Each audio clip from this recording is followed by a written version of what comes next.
À partir de maintenant, nous allons travailler sur un nouveau chapitre intitulé Études de mouvement.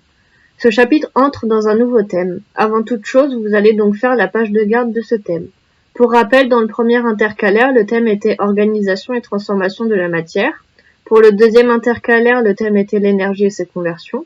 Pour le troisième intercalaire, le thème sera mouvement et interaction. Donc premièrement, vous prenez une nouvelle feuille et vous écrivez en rouge, en gros, au centre mouvement et interaction, puis vous encadrez. Vous pouvez faire des décorations autour si vous le souhaitez. Vous rangez ensuite cette feuille dans le troisième intercalaire, c'est la page de garde. Deuxièmement, vous sortez une nouvelle feuille. Vous allez faire la feuille bilan du chapitre 6. Vous écrivez donc en haut en rouge chapitre 6 études de mouvement et vous rangez cette feuille après la page de garde. C'est sur celle-ci que vous écrirez les bilans que je vous demanderai d'écrire.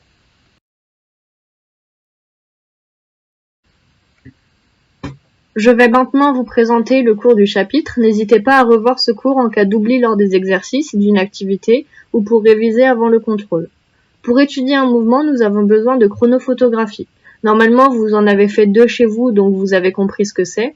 Mais pour rappel, une chronophotographie, c'est une superposition d'images prises à intervalles de temps réguliers. En voici des exemples. Pour étudier un mouvement d'un objet, nous avons besoin de connaître sa trajectoire et l'allure de sa vitesse. C'est donc pour cela que nous avons besoin d'une chronophotographie.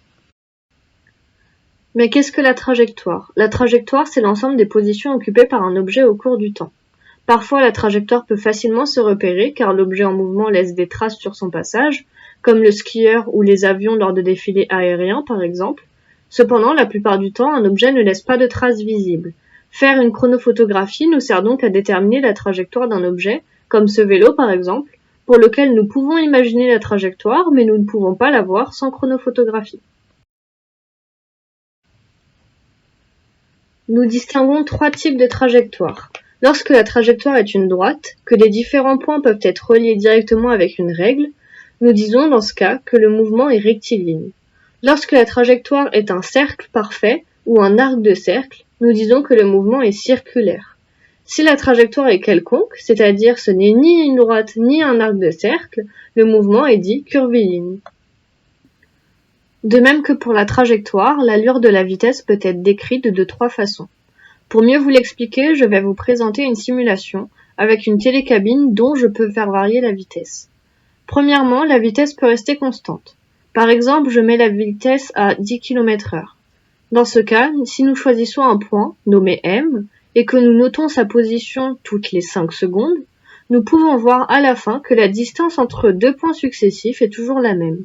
Elle ne varie pas, car la vitesse étant constante, la distance parcourue durant un intervalle de temps défini est toujours la même. Deuxièmement, la vitesse peut augmenter. Au départ, je choisis la plus petite vitesse, puis je l'augmente petit à petit. En regardant les points M, qui prennent toujours la position de la télécabine toutes les 5 secondes, nous pouvons voir qu'au départ ils sont proches, et plus la vitesse augmente, plus ils s'éloignent. Ce qui est normal puisque la vitesse augmentant, la télécabine parcourt une distance de plus en plus grande pour un intervalle de temps défini. Enfin, il peut se produire l'inverse. Au départ la vitesse est grande, puis je la diminue petit à petit.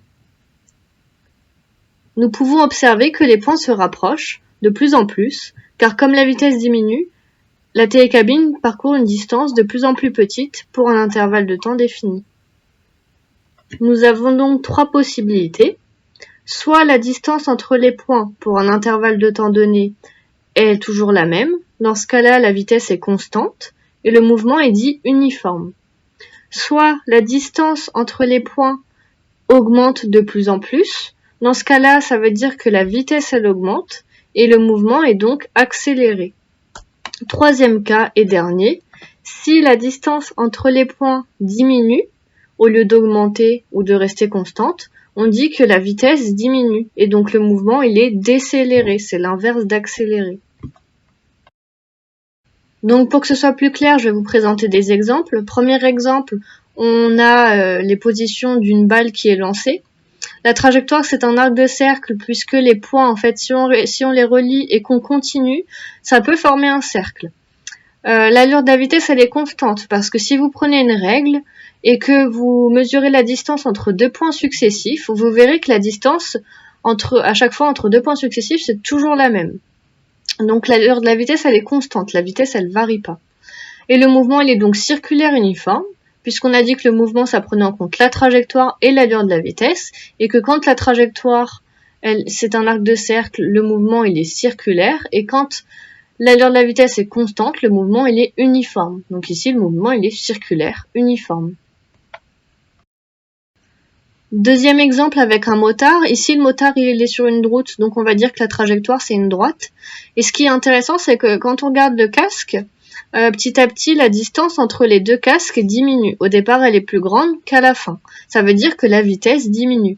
Et donc, le mouvement, on va dire qu'il est rectiligne décéléré, puisque la trajectoire, c'est une droite. Quand la trajectoire est une droite, le mouvement, il est rectiligne.